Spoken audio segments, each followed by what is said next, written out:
happen as a big storm starts taking shape on the East Coast, we might have our own storm that we have to deal with next week. I will have everything you need to know coming up first at 4. Karen? Also first at 4, a scary bridge collapse. A half dozen vehicles caught in the trauma, the rescue effort, why the president was on the scene just hours later. We're also tracking a meningitis alert affecting 2 Michigan college campuses. Many families are checking on where their student was last weekend. Plus, we have this.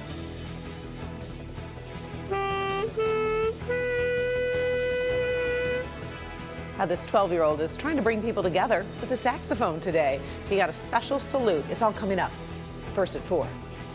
Live from downtown Detroit, home of WDIV and Click on Detroit, Local 4 News First at 4 starts now.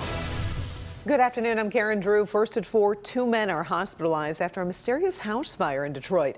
Sky 4 was over the scene very early this morning on Shiawassee near West Grand River and Telegraph. Neighbors describe a mysterious chain of events, saying they heard 3 men arguing about 5 a.m.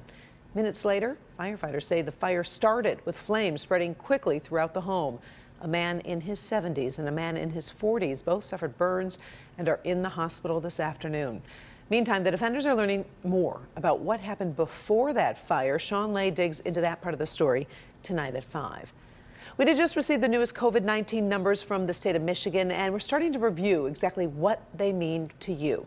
Health officials have recorded more than 26,000 new cases in the past 2 days, daily average of just above 13,000 infections. We've been stuck there all week. Here's the number, though, that seems to be starting to fall. That 7-day positivity rate is below 30% for the first time in a few weeks.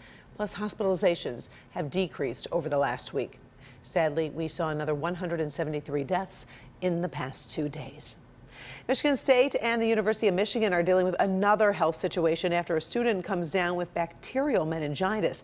The schools and local health departments are focusing on possible exposures at fraternity parties. The infected University of Michigan student went to the Delta Kappa Epsilon residence in Ann Arbor on January 20th and a Sigma Beta Rho event at Club Rush in East Lansing on January 22nd. So anyone at those parties is a potential close contact and should receive antibiotics within 14 days. We posted more information online at clickondetroit.com. Probably already have pulled all those extra blankets out of the closet the past few days. Well, you definitely will have to use them again tonight.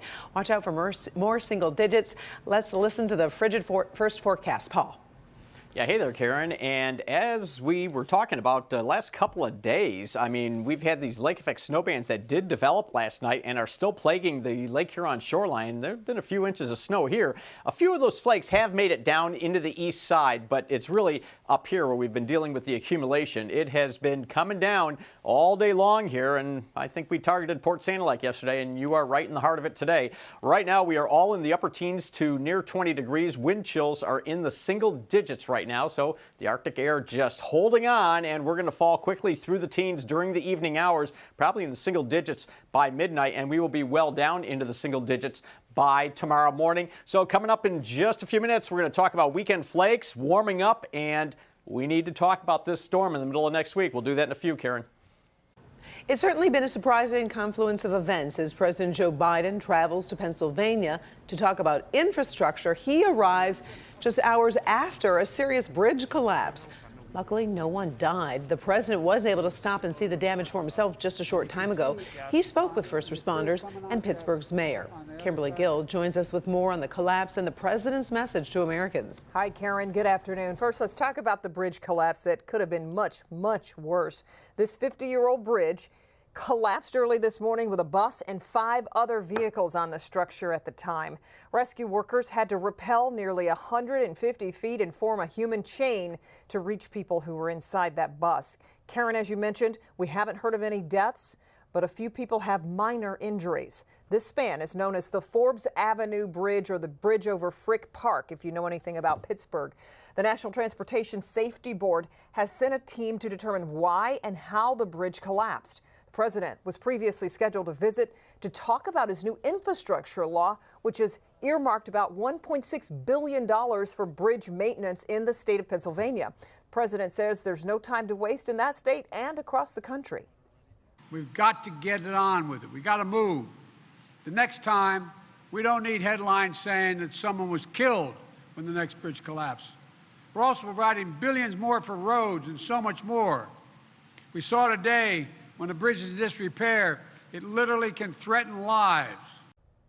Karen, we'll have updates on the bridge investigation and the president's visit when you join us on Local 4 News at 5. Plus, coming up new at 6, the defenders are taking a closer look at the bridges in Wayne County that officials say are in the most need of repair here. But for now, we'll send it back to you in the studio, Karen. Wayne County has a huge issue with their bridges. That's right. Thanks, Kim. Sure thing. Tensions over Ukraine continue to simmer, a war of words between Russia, the U.S., and its allies. Soldiers on Ukraine's border have been defending against the Russian threat for years, and they're watching and waiting for any sign of invasion.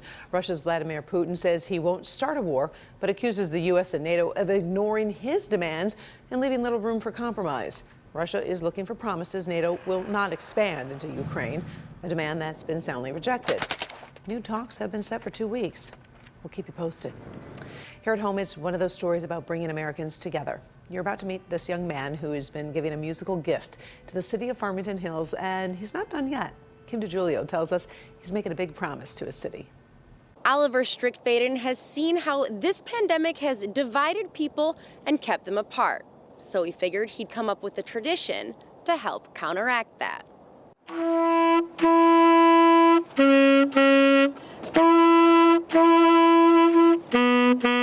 I've been doing this since about the beginning of October. Oliver Strickfaden, a 12-year-old from Farmington Hills, comes out to the City Hall, Police, and Fire Department to play his saxophone every Friday at 7:20 a.m.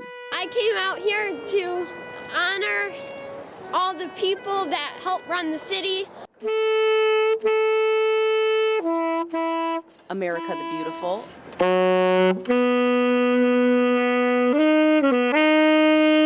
Amazing Grace, and the Star-Spangled Banner, one in front of each building, even in these frigid temperatures.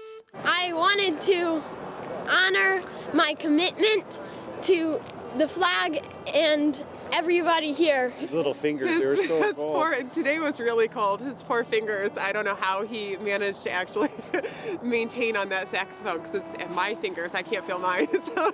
Oliver's parents say he came up with this idea on his own. Pretty patriotic kid. Loves history. He just wants to appreciate the people who've been coming out here day after day and giving to our community to make it run. After months of doing this, Oliver was greeted this time by the Farmington Hills Police Department and Honor Guard members. Oh, and a flyover helicopter. Oliver says he wants to keep bringing the community together with his music for many years to come. Hopefully going to keep doing this until I'm out of high school because I feel like it is just a good thing to do. In Farmington Hills, I'm Kim DeGiulio, Local 4. By the way, that flyover helicopter was arranged by a Farmington Hills police sergeant who greatly appreciates Oliver's music every single Friday. What a great story.